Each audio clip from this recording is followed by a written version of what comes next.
in Hosea 8. I'll just say in the outset here, when it says Samaria, that was the capital of Israel split in two, the house of Israel in the north, house of Judah in the south. And the capital of Judah in the south, obviously, is Jerusalem. In the north was Samaria, so now you know. But they went to Assyria. That's what it's going to talk about here, and they never came back. And it says God will call them back in the end.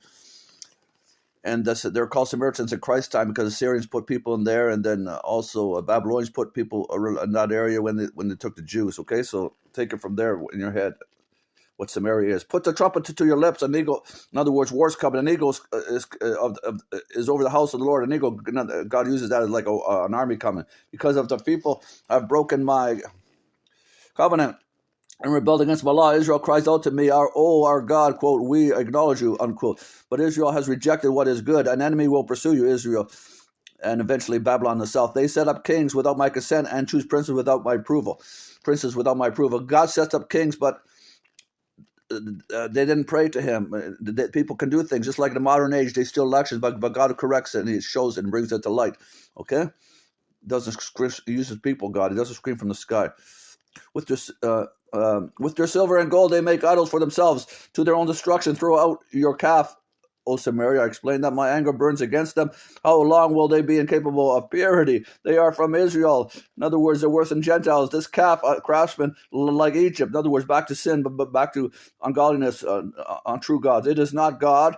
As I said, it will be broken in pieces. The calf of Samaria. There you go. Just like the calf of Egypt when Israel was in Egypt. They sow back to sin. They sow the wind that will reap the proverbial whirlwind. Their stock has no head. In other words, they aren't growing. It will produce no flour. Were it to yield, the foreigners will swallow it up. I would throw them out.